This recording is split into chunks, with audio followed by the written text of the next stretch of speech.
해정창 전투. 오늘은 그동안 함경도에선 어떤 일이 있었는지 한번 싹 몰아서 알아볼까요? 앞서 한양에 입성한 가토와 고니시는 둘 다 평안도로 도망친 선조를 쫓고 싶어 했기에 진로를 두고 제비 뽑기를 했죠. 이때 고니시가 이겨서 그는 평안도로 갔고 가토는 어쩔 수 없이 함경도로 향했는데요. 그러자 함경북도 병마절도사 한극함과 함경남도 병마절도사 이영은 군사를 합쳐 가토를 막기 위해 출전합니다. 함경도는 옛날부터 여진족과 잦은 충돌이 있었기에 실전 경험이 풍부한 병사들이 많았습니다. 사실상 조선의 최정예 군사들이나 다름없었죠.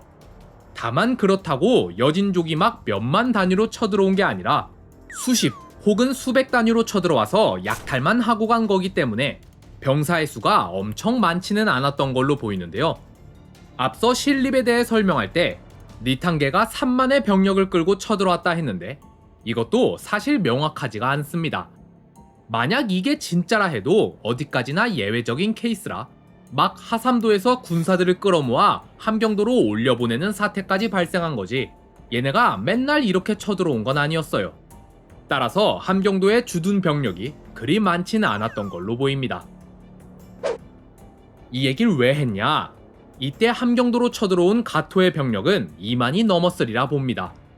가토는 고니시에 비해 큰 전투를 많이 치르진 않았기 때문에 여기까지 오면서 병력을 별로 잃지 않았거든요. 그런데 이들을 막기 위해 함경 북병사와 남병사가 끌어모은 병력이 고작 1000명이에요. 애초에 병력 자체가 얼마 없었던 거죠. 아니면 이미 남쪽 전투에 투입하느라 주요 병력이 모두 빠져나간 걸 수도 있고요. 해정창에서 가토의 부대와 격돌한 함경도군은 초반엔 나름 분전했으나 병력 차이가 워낙 컸기 때문인지 결국 패퇴하고 맙니다. 다음날 한극함은 다시 한번 적을 공격하려 했으나 짙은 안개를 틈타 일본군이 먼저 기습해버리는 바람에 목숨만 붙인 채 간신히 살아나옵니다. 이후 이영은 도망을 치던 중 일본군에게 투항한 조선인들의 손에 잡혀서 죽임을 당했고 한극함은 여진족이 사는 곳까지 도망쳤다가 그들의 손에 잡혀서 일본군에 넘겨졌는데요. 함경도 관찰사 유영립도 일본군을 피해 달아났으나 적에게 투항한 백성들의 손에 잡혀서 일본군에게 넘겨지고 맙니다. 함경도의 반란.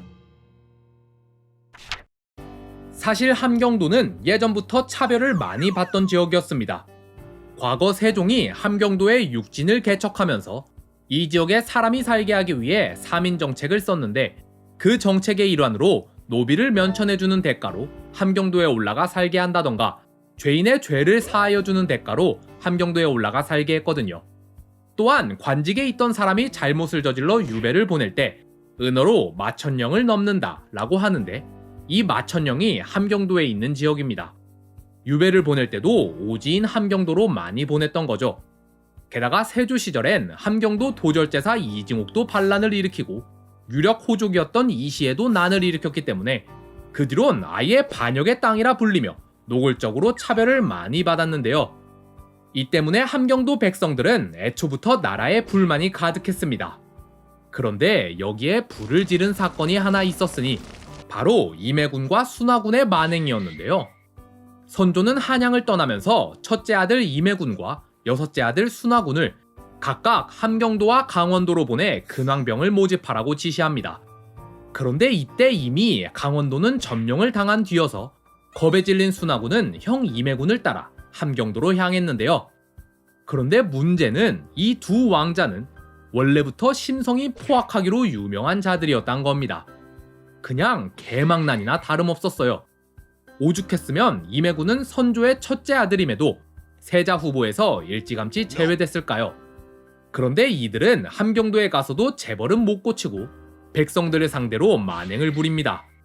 백성들의 식량과 의복을 약탈하고 소를 빼앗아 고기잔치를 벌이고 여인을 희롱하는 등 진상 개진상을 떨어대니 안 그래도 왕에 대한 충성심이 극히 낮았던 함경도 백성들이 이걸 보고 가만히 있을 수가요. 그런데 들려오는 소문에 의하면 일본군이 이미 한양을 점령했고 왕은 의주까지 도망을 쳤다 하고 함경도에도 왜군이 쳐들어왔는데 함경도의 정예병력은 무참히 박살나고 사령관은 죄다 도망을 쳤다 하니 안 그래도 충성심 낮은 함경도 백성들은 이 기회에 반란을 일으켜버리는데요. 반란을 주동한 자는 향리였던 국경인과 그의 숙부 국세필이었습니다. 국세필은 경성에서, 국경인은 회령에서 반란을 일으키는데 이때 회령에는 임해군과 순하군이 도망하 있었습니다. 그래서 국경인은 회령의 군사들과 깡패들을 동원하여 두 왕자를 잡아다 가토에게 바쳐버리는데요. 그리고 이 공로로 가토에게 벼슬을 받기까지 하죠. 이들 덕분에 가토는 병사의 손실이 거의 없이 함경도 전 지역을 손에 넣을 수 있었으며 보너스로 두 왕자까지 잡을 수 있었습니다. 이후 가토는 할 일이 없었는지 함경도의 호랑이 사냥을 즐겨합니다. 이 때문에 조선에선 그를 호랑이 가토라고 부르기도 했죠. 그런데 호랑이 사냥도 이제 질렸는지 가토는 갑자기 함경도 북쪽의 여진족을 공격하는데요. 어찌 보면 당연했습니다. 애초에 일본의 목표는 조선이 아니라 명나라를 점령하는 거였으니까요. 그러니 명나라 땅을 공격하는 게 전혀 이상할 리 없죠. 하지만 여진족은 가토의 생각처럼 만만하지 않았습니다. 그냥 살짝 찔러본 거였는데 생각보다 여진족의 기세가 대단하자 가토는 곧장 다시 군을 돌려 함경도로 돌아와 버리는데요. 이후 국세필과 국경인에게 지역 관리를 맡긴 다음 신복 가토 우마노조를 길주에 주둔시킨 후 자신은 함경도 가장 남쪽인 안변에 내려와 있습니다. 그런데 그때 점령이 끝난 줄 알았던 함경도에서 의병이 일어나 빼앗긴 땅을 되찾기 시작하는데 함경도의 영웅 정문부. 정문부는 1565년에 한성에서 태어나 1588년에 22살의 나이로 과거에 급제합니다. 빠르죠? 그런데 이상하게도 그는 문과에 급제했는데 정칠품 무관직인 한성부 참군으로 관직 생활을 시작하는데요. 아마 이 경험 때문에 훗날 그가 다시 무관직으로 발령난 거 아닌가 싶습니다. 처음엔 무관직으로 시작했으나 그는 원래 문관이었기 때문에 홍문관, 사관원, 사원부의 대관직을 거치다 1591년에 다시 무관직인 함경북도 병마평사로 발령나는데요. 국경인의 반란이 일어나고 가토가 함경도를 점령하자 정문부는 몸을 숨기기 위해 지달원이란 자의 집에 숨어 지냅니다. 그런데 시간이 좀 지나고 보니 뭔가 분위기가 심상치 않습니다. 함경도 백성들은 이대로 조선 왕국에 눌려 살 바에야 차라리 일본이 낫겠다는 생각에 반란을 일으켰는데 이게 막상 지내보니 그렇지 않은 겁니다. 가장 큰 문제는 세금이었습니다. 일본은 조선에 비해 세율이 어마어마하게 높았는데 안 그래도 수확량이 적은 함경도에서 그 많은 세금을 감당할 수 있을 리가요. 이렇게 함경도의 민심이 일본군을 떠나고 있을 때 슬슬 전세에도 변화가 생깁니다. 처음엔 속수무책으로 밀리던 조선군이 슬슬 반격을 가하기 시작한 건데요. 바다에선 이순신이 일본 수군의 뚝배기를 깨부수고 다녔으며 전국 각지에서 일어난 의병들이 계속해서 적을 괴롭히고 관군도 몇 번 전투를 해봤더니 이젠 호락호락하게 밀리질 않습니다. 게다가 일본군은 보급이 안 되어 더 이상 진격도 못하고 추위와 전염병에 고생을 하고 있으며 심지어 명예 대군이 건너온다는 소식까지 들려오는데요. 여기에 최악으로 함경도의 병사들은 배고프고 추워지자 이미 복속한 함경도 백성들을 약탈하기까지 합니다. 살아보니 일본이 그리 좋은 것 같지도 않겠다.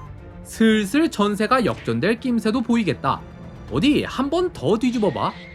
낌새를 눈치챈 지달원은 조용히 의병이 될 만한 자들을 모아서는 정문부를 찾아갑니다. 장군, 이제 나오셔야겠습니다. 그렇게 의병장으로 추대된 정문부는 수백의 의병을 이끌고 경성으로 진군합니다. 경성을 다스리고 있던 국세필은 정문부가 찾아오자 성문을 걸어 잠그고 성 안에 틀어박혀 버립니다. 굳이 조선인들끼리 싸워서 병사를 잃기 싫었던 정문부는 국경인에게 제안을 하는데요. 이미 전세가 급변했거늘 자네가 그리 숨는다고 살아남을 수 있을 것 같은가? 지금 성문을 연다면 내 자네를 살려줄 테니 그만 항복하시게. 이에 국세필은 곧장 성문을 열고 정문부를 맞이합니다. 경성을 탈환한 정문부는 이제 함경도 각지에 경문을 돌려 본격적으로 의병을 모집합니다. 그러자 적의 기세에 눌려 항복했던 자들이 다시 편을 바꿔서 정문부의 수하로 들어오는데요. 종성부사 정연용도 그런 자였죠. 그런데 부사는 종 3품이었던 반면 평사는 정 6품이었기에 정문부는 정연용에게 대장을 맡아달라 합니다. 하지만 정연용은 이들은 전부 자네를 따라 모인 자들인데 어찌 내가 대장을 맡을 수 있겠는가? 라며 사양하죠. 그렇게 정문부의 수하엔 의병과 관군을 포함해 무려 3,500의 군사가 모이게 되는데요. 그러자 길주에 주둔하고 있던 가토 우마노조는 경성이 함락됐다는 소식을 듣곤 이를 확인하기 위해 군사 100여 명을 보내봅니다. 하지만 정문부가 곧장 기병을 보내 이들 수십을 죽이자 남은 자들도 겁을 먹고는 손살같이 달아납니다. 이렇게 완전히 경성을 장악한 정문부는 이제 이들과 함께 함경도의 다른 지역을 수복하기 위해 출전하려 하는데 그때 갑자기 병사들이 이의를 제기합니다. 이제 왜적을 토벌하려 하는데 진중에 반역자들이 있으니 먼저 처단하지 않을 수 없사옵니다. 결국 정문부는 본보기를 위해 국세필 등 반역자 13명을 잡아다 처형합니다. 북관 대첩. 이후 정문부는 의병들과 함께 함경도 각지를 공격해 일본군을 몰아내는데 이 전투를 통틀어 북관 대첩이라고 부릅니다. 정문부의 첫 번째 목표는 순회 세력이 점거하고 있던 회령과 명천이었습니다. 회령엔 국경이니 명천엔 정말수란 자가 반란을 일으켜 성을 점거하고 있었는데요. 정문부는 먼저 회령을 수복하기 위해 육진에 경문을 보냅니다. 수천의 의병들이 경성에서 정의의 깃발을 들고 일어섰다. 용기 있는 자는 역적 국경인의 목을 베고 우리와 함께하자. 이 경문을 본 유생 오윤적은 국경인을 처단하려 합니다. 그런데 이를 눈치챈 국경인이 먼저 움직여 오윤적을 잡는데요. 국경인은 자신에게 반항하면 어떻게 되는지 본보기를 보여주기 위해 벌건 대낮에 저자에 나가 오윤적을 처형하려 합니다. 그런데 이번엔 또 반대로 국경인을 처단하기 위해 유생 신세준이 무사들을 모아 국경인의 집을 포위한 뒤 불을 질러버리는데요. 그러자 깜짝 놀라 뛰쳐나온 국경인은 그 자리에서 붙잡혀 처형당하고 맙니다. 한편 명천성에선 정말수가 명천의 백성들을 핍박하며 폭정을 휘두르고 있었는데요. 정문부가 기병 60을 파견해 명천성을 쳐들어가자 핍박받던 백성들이 크게 호응하면서 정말수도 붙잡혀 처형되고 맙니다. 정문부의 다음 목표는 길주성 탈환이었습니다. 정문부는 일단 군사 2,000을 떼어내 근처에 주둔시킨 후 자신은 병사 1,500을 데리고 길주성으로 향합니다. 장덕산 근처에 다다른 정문부는 근처에 적이 있음을 발견했는지 부하장수 둘에게 각각 병사 200, 300을 주어 근처에 매복을 시킵니다. 그리고 10월 3일 일본군 1,000여 명이 근처에서 약탈을 하고 지나가고 있었는데 갑자기 기병 200이 튀어나와 이들을 기습하는데요. 깜짝 놀란 일본군은 방향을 돌려 후퇴하려 했는데 그때 또 기병 300이 튀어나와 이들을 공격합니다. 병사의 수는 일본군이 더 많았지만 이들은 보병이었던 반면 조선군은 전부 기병이었기에 일본군은 근처에 있던 장덕산으로 퇴각하는데요. 그런데 이를 눈치챈 정문부가 재빨리 기병을 보내 산의 정상을 선점하자 중간에 끼인 일본군은 이도저도 못하고 갇힌 신세가 되고 맙니다. 이대로 전투를 치러도 됐지만 이날 매서운 추위와 함께 눈이 엄청 내렸기에 정문부는 어차피 이들이 얼어 죽을 거라 판단해 그대로 밤을 지새는데요. 다음날 아침 조선군은 이미 추위에 쓰러진 일본 병사 800명의 목을 벤 뒤 유유히 산을 내려옵니다. 뒤이어 정문부는 길주성에 도착했는데 장덕산에서 패배를 겪은 일본군은 아예 성문을 걸어 잠그고 성벽 위에서 조총을 쏘며 수성전을 펼칩니다. 그러자 정문부는 괜히 성을 넘으려 했다간 아군의 피해도 클 거라 생각해 다른 작전을 생각해내는데요. 때는 음력 10월, 양력으론 이미 12월이라 한창 추위가 극심할 때였습니다. 따라서 정문부는 성을 포위하고 적이 땔감을 구하지 못하게 해서 얼려 죽이려 하는데요. 하지만 생각보다 오래 잘 버티는 일본군.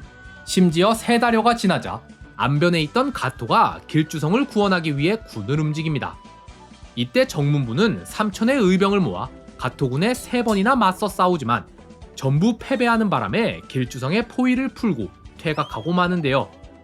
하지만 폭설로 인해 가토는 더 이상 진격을 하지 못하고 길주성의 군사들은 이미 죽기 직전인데다 가토 자신의 병사들도 정문부와의 싸움으로 지쳐 있었기에 더 이상의 북상을 포기하고 다시 안변으로 철수합니다. 그렇게 정문부는 함경도 대부분을 다시 회복하게 되죠. 2월에 접어들자 가토는 결국 함경도를 완전히 포기하고 한양으로 철수했는데 이때 그는 함경도에서만 총 9,000에 다다르는 병력을 잃고 말았습니다. 추위와 굶주림, 게다가 정문부의 활약으로 인해 가토도 꽤나 큰 타격을 입은 건데요.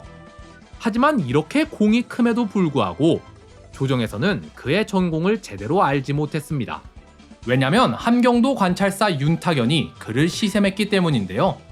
병사는 일개 하급 관료에 불과하니 마땅히 관찰사의 통제를 받아야 하는데 정문부는 자기가 관찰사라도 된 마냥 굴었으니 이게 말이 되는가?